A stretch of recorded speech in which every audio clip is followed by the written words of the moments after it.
Hey, check on one. So for the TV crews out there.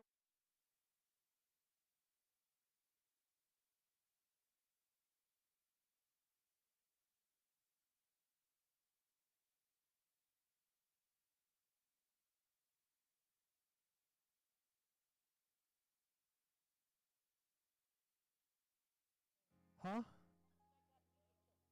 Right there it is. For what?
Good morning, everybody. I think it's still good morning, is it? Or is it afternoon nap time? Welcome, everybody, to 1801 West Capitol. I'm Stephen Dawes with Mercy Housing, and extremely excited to host this event with all of our partners and all of you who have braved the heat of our 6th day in a row of above 100, I think. To celebrate this community and acknowledge all the hard work that has gone into this incredible gem and asset for the community, and most importantly, opportunity for 85 individuals or households really to transform their lives and find housing stability through permanent supportive housing. So we've got a long list of partners to acknowledge today, and I don't want to say too much before the city representatives get up here and really tell some of their stories, and maybe I'll fill in some of the details. But there was a lot of work that went into the planning and preparation and understanding of really what this community could be. Not only how it would look and feel, and who would be prioritized for these housing opportunities, but really what this means for the city overall in its response to homelessness and housing insecurity, what it means to the county, and for my part and for Mercy Housing's part, really what it means for us as a community, as a society, and state, in how we can create new models for our comprehensive response to homelessness and housing insecurity. And while we most importantly have, there goes my name tag, 85 units of permanent supportive housing here that is going to be transforming lives, 85 households at a time. What we really have here is an example of collaboration and partnership at a level I personally haven't experienced anywhere else like this in my 20 years of developing permanent supportive housing with Mercy Housing in the region. To have a city take leadership and to be in sync with county, housing authority, and continuum of care priorities, it is really unique, and frankly one of our biggest challenges to developing this type of housing, and to doing it at this scale is really remarkable. And what we have today is to celebrate the results of all of that work, and really the leadership of all the organizations that were involved in it. And I want to stop there and introduce the mayor of West Sacramento, Martha Guerrero, to talk more about the city's role and those partnerships. Mayor? Thank you. Thank you so much, Stephen. And thank you, everyone, for being here to celebrate the opening of a critical project to address those that have been unsheltered and in need of an environment. This permanent supportive environment is a major improvement from what we've accomplished over the years to address homelessness, to help people who have struggled with trauma, with the effects of what happens out on the streets, being unsheltered, to be able to help them in their recovery. And so I want to thank, Mayor Pro Tem Orozco for her leadership through the Downtown Streets team, and also through the Project Home Key and Room Key programs, council members working together, and the Planning Commissioner, Alex Hirsch, who is here. Thank you so much for being here today. And the Congresswoman Doris Matsui, representative here. Thank you so much. And to our thank you. Yes, please. That, Congressman Matsui's representative is very important here. And also to our Board of Supervisors, who have, through the last couple of years, grown in their commitment in improving the effects of homelessness here in West Sacramento. And it's been significant because of the relief that we received through COVID. Those resource opportunities have given us the ability to strategically address homelessness more so than we have ever. And the West Sacramento Police Department, way before all of this, when we established the crisis mobile teams, when Mayor Steinberg took the leadership role in approving funding, state funding, and that established the crisis mobile intervention teams, and that outreach identified and targeted those that were unhoused, needing the most services. And Mark Sawyer here today, we are so grateful for Mark's support, for Mark's leadership and guidance, and his role both not only here in the city, but at the county and the state level to provide resources. And for the California Housing and Community Development representative here, thank you so much for your partnership. Really, I'm grateful for that. And also for Bank of America, and to provide the funding and the resources. So with that, YOLO Housing has also been a critical partner in weaving. Baker has been a resource in weaving all the funding sources that we've needed.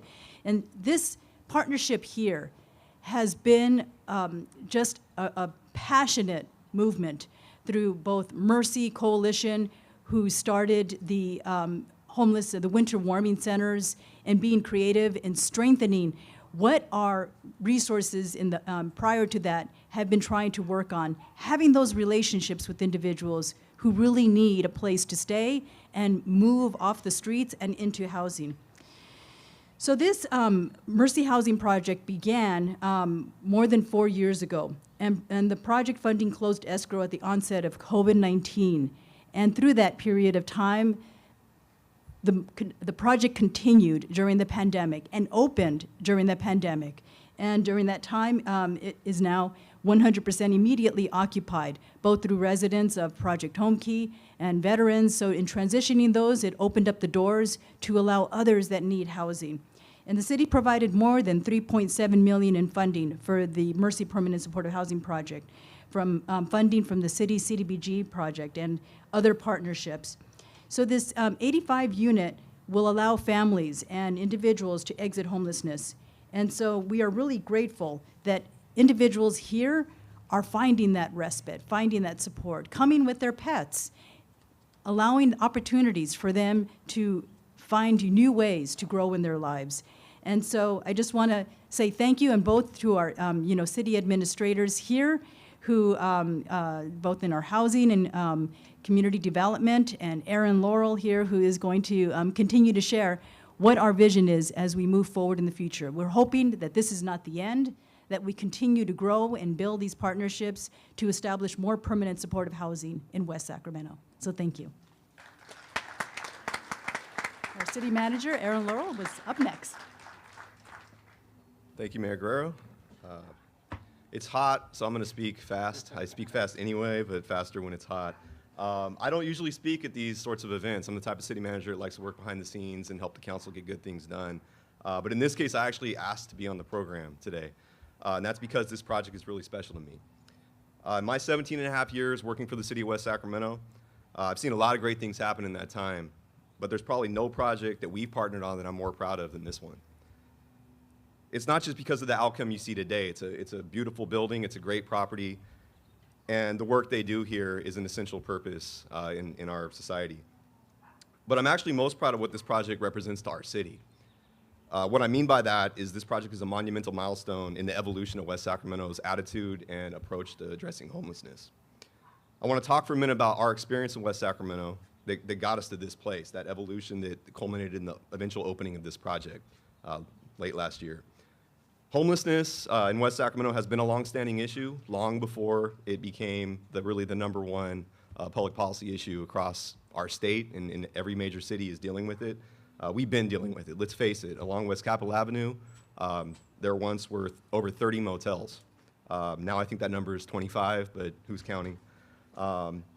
Those motels are housing of last resort for many people. And many of those residents inevitably end up on the street in our city as our residents. Even when that isn't the outcome, I've always referred to the motels along West Capitol Avenue as really being unsupportive housing. It's not a supportive housing environment for determining good outcomes in people's lives.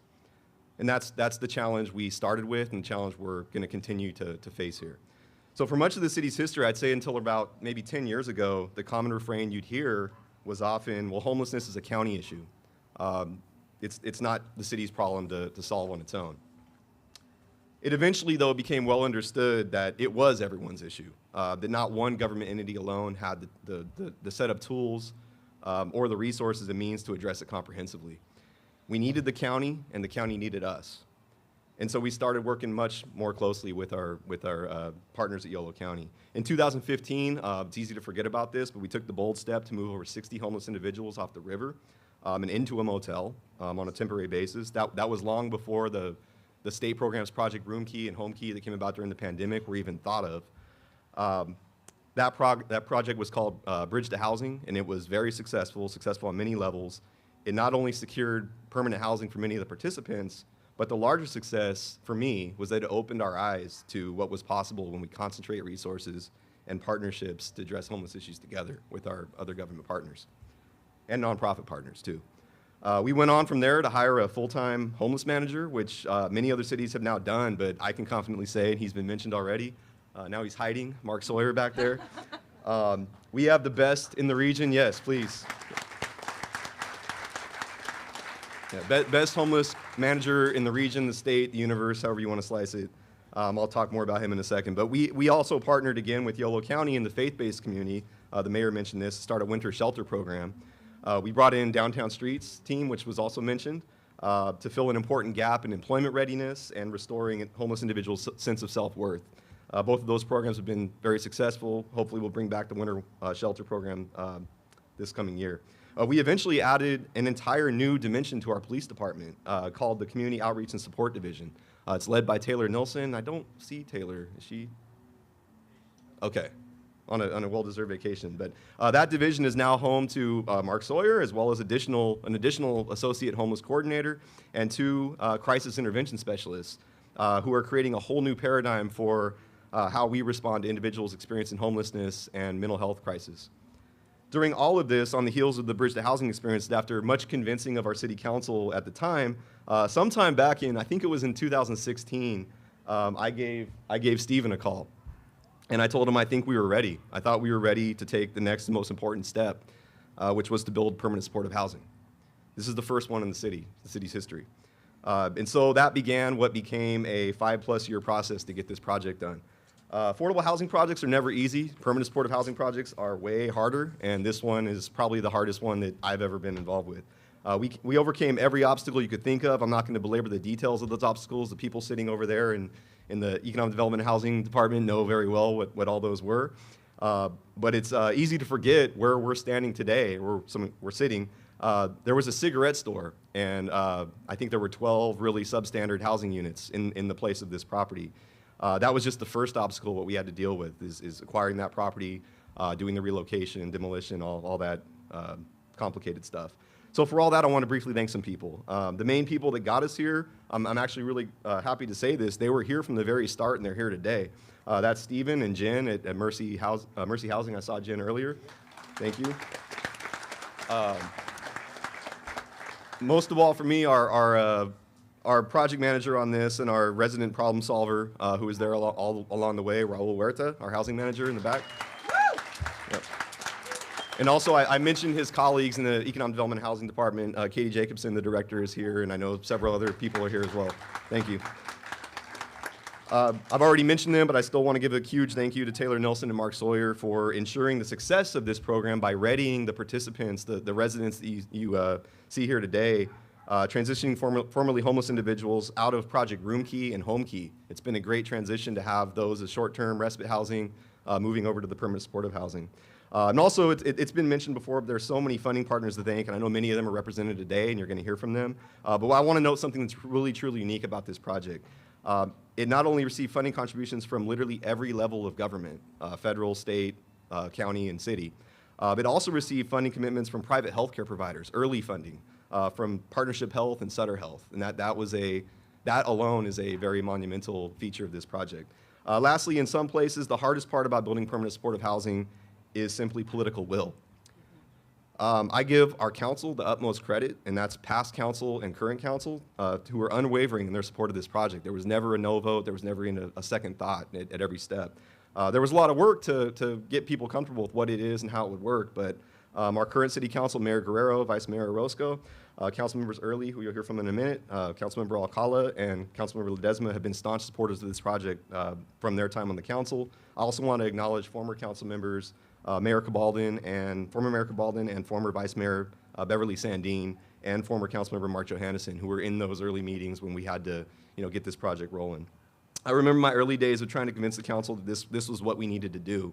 And then Mayor Cabaldon jokingly called this project my passion project. I denied it at the time, but it turns out he was definitely right. So today, I am most proud of this project because it represents just how far we've come as a community to address homelessness in West Sacramento. But more importantly, it's a reminder of how far we still need to go in the state of California. Permanent supportive housing, if you ask me, and I don't think I'm alone on this, is the most important component of breaking the cycle of chronic homelessness on a truly sustainable basis. As a society, thank you. And as a society, we need to support the construction and operation of thousands upon thousands of housing units just like these. And we need it with the financial support of every level of government. So thank you. I'd like to now introduce our great Yolo County Supervisor, Oscar Villegas, who was a great partner along with county staff on this project, and note that this project wouldn't have been possible without the county's successful application of No Place Like Home funding, which was, I think, $7 million of the total budget. So thank you, Oscar.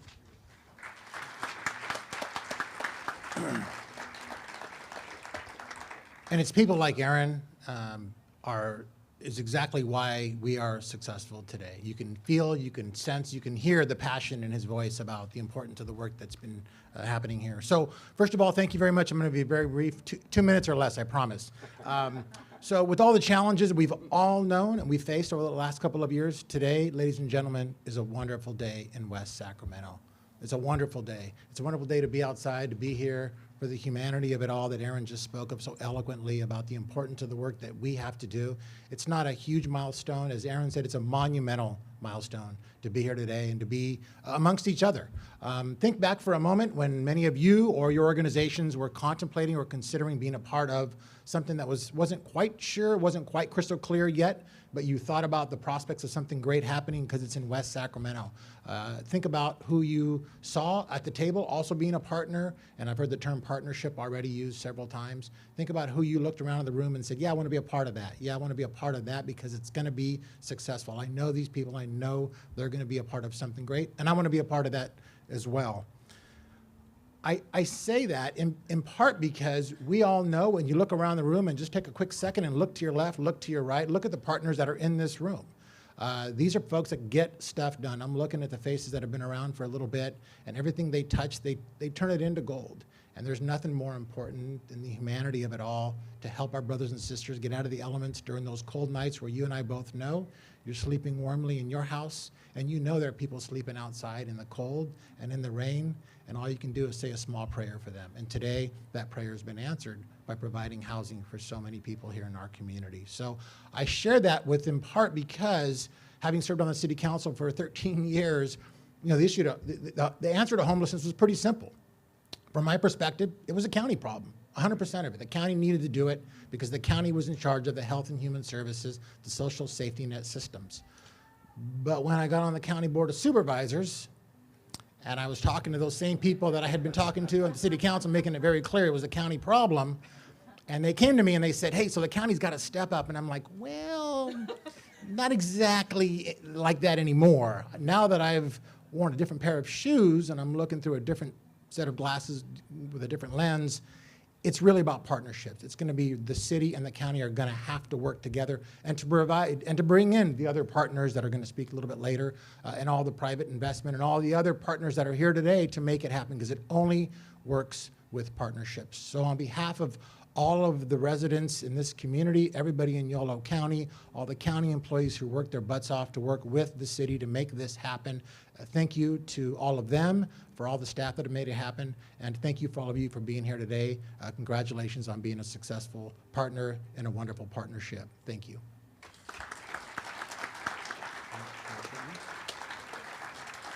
Councilmember Early West. Thank you. Oh, man. It is, it's a really good day. So I believe, in fact, I think you all would say we know that housing is a human right.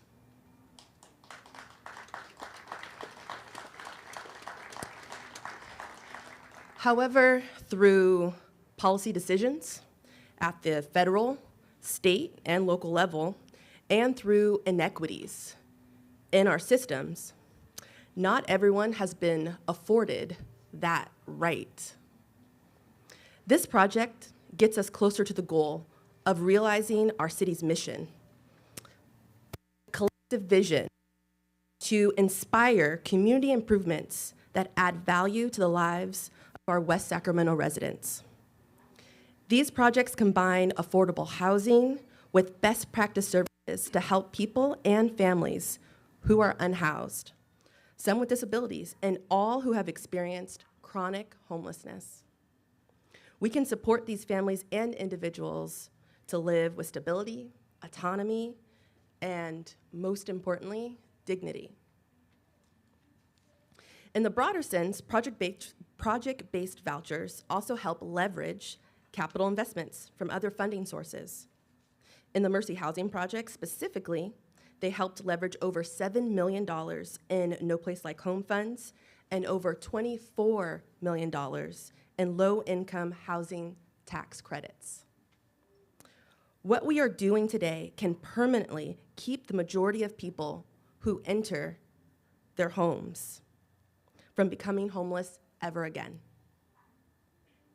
The 60 project-based vouchers that are available through this program will allow those with limited income, like Social Security or other aid, to maintain their housing and also help the project itself maintain financial viability by providing an ongoing rental subsidy. As a former staffer for our state's Mental Health Commission, Mental Health Services Oversight and Accountability Commission, I will absolutely give them a shout out.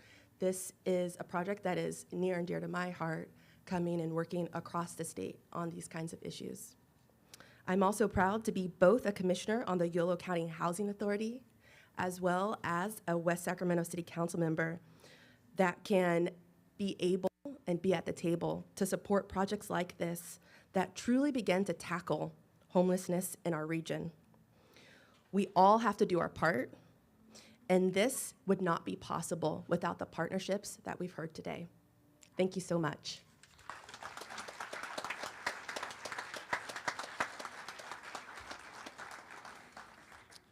Thank you, Dr. Early. I believe you're also on the board of New Hope Community Development Corporation, who is our partner, our co-general partner in this as well. It's hard to point to any one thing or even any 10 things on a development like this that we could truly say we couldn't do without. But there is one that rises above, and that's housing choice vouchers. Not only are they underfunded just generally, but the number of hoops that housing authorities have to go through to project-base them to leverage the rest of the financing that Dr. Early mentioned in a development like this is just enormous. And as Aaron referenced, the incredibly hard work that his planning and economic development team did to make all of their pieces happen. The housing authority just went above and beyond in bringing that resource, their partnership and support to this development. So I really can't say enough about the partnership between the city, county, and housing authority and the continuum of care. And we really are uniquely blessed here to have this opportunity to have an impact and set a new bar for what a community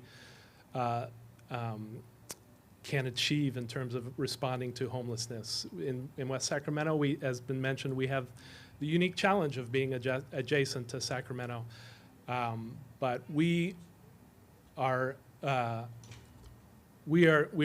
hopeful and filled with promise that this property, through its operations, can be a true comprehensive response to homelessness. And ultimately, what that comes down to really is the operations and the team on the ground here that provides property management and resident services and works hand in hand with the residents on a daily basis are really what is the glue that will hold that promise and fulfill that promise. And so I want to acknowledge, most importantly, a few people. Andrea Rich, as she walks out of the sun.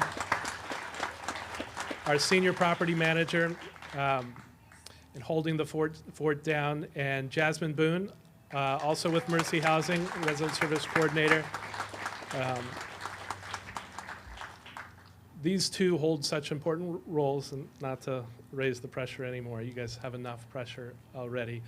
But this community, as has been evidenced by everything that went into creating this community is here to support you. And I remember, I think it was in December or January, right after we opened, the mayor showed up. Showed up with a crew of volunteers delivering goods and other household items that the residents needed. Completely unannounced and unexpected, but it was just a wonderful sign of what this community really is committed to, and I think we should expect many, many more unannounced visits and opportunities for volunteers and support to make this successful. So there's more to the team. Communicare services and telecare services split up the case management duties separately. I think representatives are here from each. There's lots of them, a whole team of folks that work here on site. Thank you. Absolutely could not do it without those teams. So I will come back for more acknowledgments. Let me break up you hearing my voice too much by introducing Craig Shields with the State of California Housing and Community Development. We have 3 levels of state involvement here.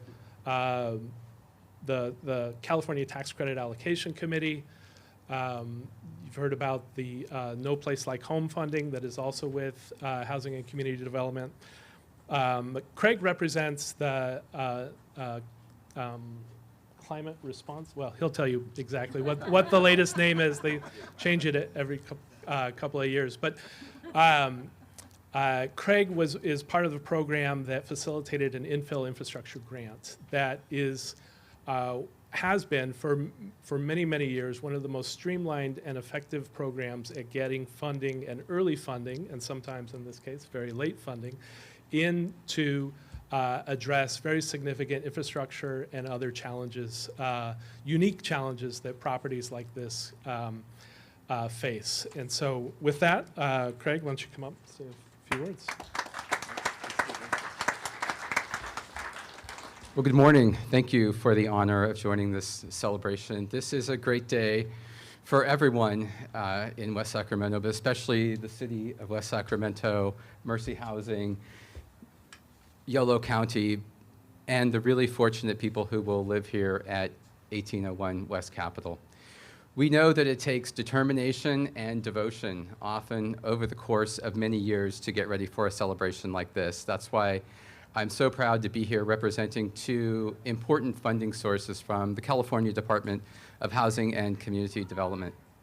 First, our No Place Like Home program, which funds permanent supportive housing for folks experiencing homelessness or at risk of homelessness.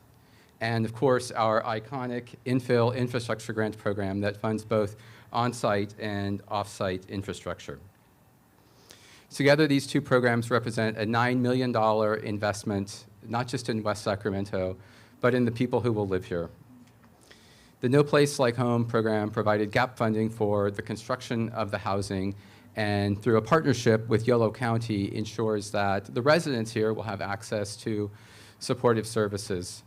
Our infill program provided grants that help build that bicycle enclosure over there, the shade structure that many people are enjoying, but most importantly, a specialized foundation system that helped the engineers and builders deal with a liquefaction issue, which is sort of like building on quicksand that might have left this site unbuildable. As we know, housing issues are highly complex, and there's no single remedy to get us out of this housing crisis. That's why HCD's statewide housing plan lays out a vision to ensure that every Californian will have safe, stable, and affordable housing. The plan tells us what why we need to act now, what we're doing now, but most importantly, what we need to do to reach our goals. So on behalf of all my colleagues who work hard to implement our statewide climate, infrastructure, and affordable housing programs, thank you so much for the honor of being here, and congratulations on this really monumental accomplishment. Thanks.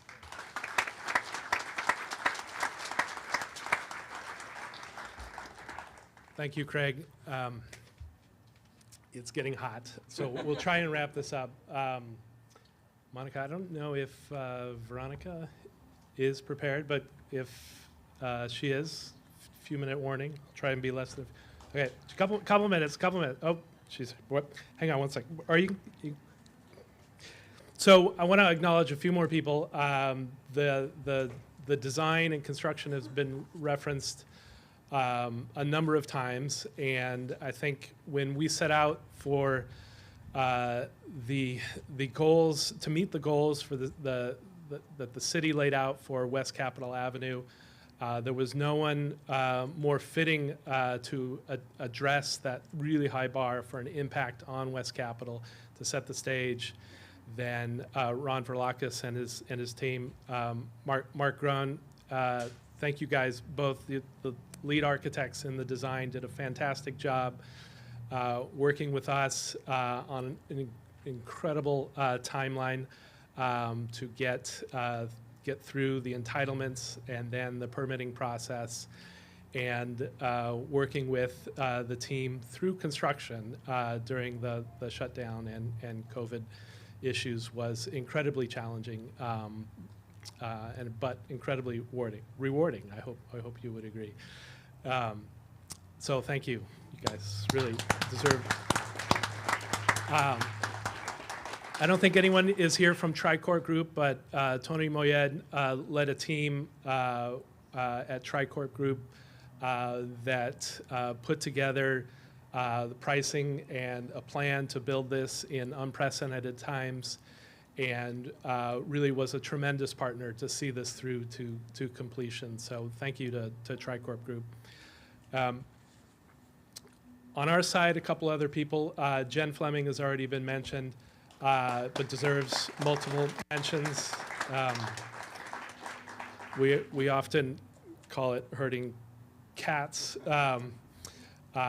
Project management at Mercy Housing is a soup to nuts job, and Jen saw this through from the very beginning and continues to work with all the teams as it stabilizes in operations. Supporting her, Maria Leon, who did make it. Hey, Maria, thank you for on the Mercy Housing team. So let me just check to make sure there's no one else before Veronica comes up. So Bank of America was expected to be here today, but unfortunately could not be here. Bank of America played a very significant role in providing the construction loan, but then the investments in the low-income housing tax credits. The state tax credit allocation committee allocates those tax credits, but they have to be placed as an investment with a financial institution, and Bank of America has been a tremendous partner in investing in low-income housing tax credits and supporting deeply affordable developments like this across the region, and we couldn't be more grateful for their participation and cooperation in that. And so with that, I want to bring up our final speaker. We've been so fortunate to have Veronica as a resident here, I think from the very beginning, but she'll tell you more about her story. So thank you, Veronica, for sharing.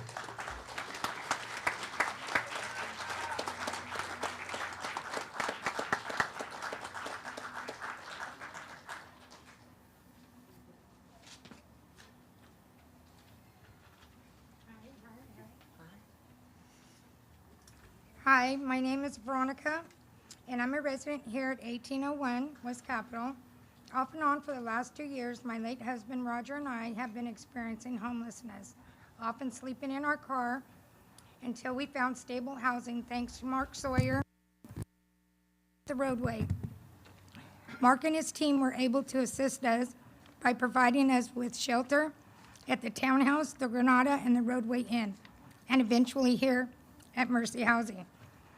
I still remember the day we found out from Mark that we would be moving here at West Capitol. I was so excited.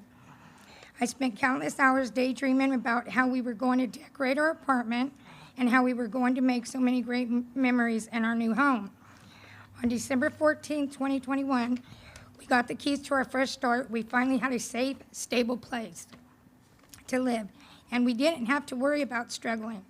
We were able to start working on bettering ourselves and making new memories. It was everything I had been praying for at that moment. I knew that things were going to get better for us. For a few months it was, until my husband's unexpected passing in March of 2022. During this time since his passing, having stable housing has allowed me the opportunity to seek out services I need to get myself through this difficult time. With the help of Care case management team, Dan, Alyssa, and Desiree, I have started doing one-on-one counseling and daily check-ins with my case manager. With their support and the support of Jasmine and the resident services, I have been participating in the property programs such as Residents Empowerment Program and Services, Education Corner, the Resident Leadership Committee through the REPS program. It has brought a sense of community to myself and other residents of the property. It's inspired me to go back to school to become a drug and alcohol counselor. And thank you. And I've even started looking for employment for with job readiness skills I've gained through the program. I'm grateful for this opportunity and thankful to everyone from the bottom of my heart, from Mercy Housing to Communicare to Yolo County Children's Alliance, City of West Sacramento, and all the first responders that have made it possible to bring stability back in my life. Property residents, staff, and management are all great and have given me hope for the future, knowing that there are people out there that care about me. I am truly grateful for all the services that have been provided to me. I've had a long journey with many ups and downs, but I look forward to experiencing many more success during the next chapter of my life. Thank you.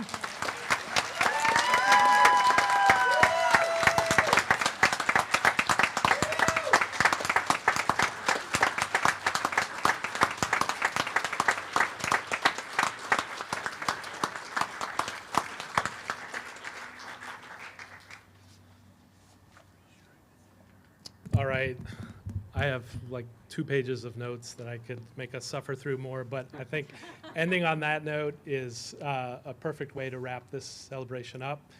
And so thank you all again for being here today and to continuing to support this community thrive. We're going to ask all the speakers and other dignitaries or others that deserve responsibility to join us at a ribbon cutting, I think, out front. And we've got some food and refreshments and air conditioning to enjoy inside. So thank you all. Yeah.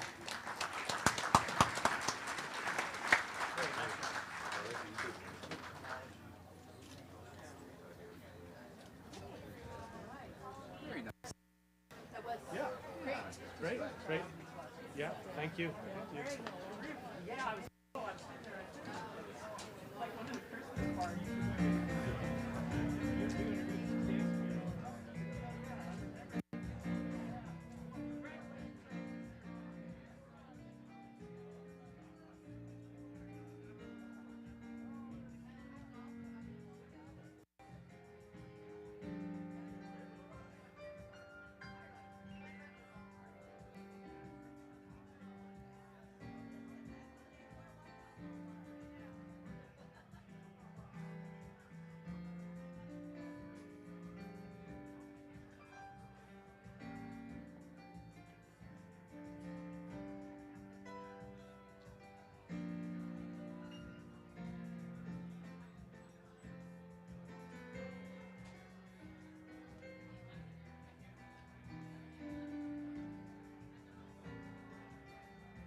All good, thank you. Appreciate your help. This thing gets hot, doesn't it? Sitting in the sun. No, this one's mine right here.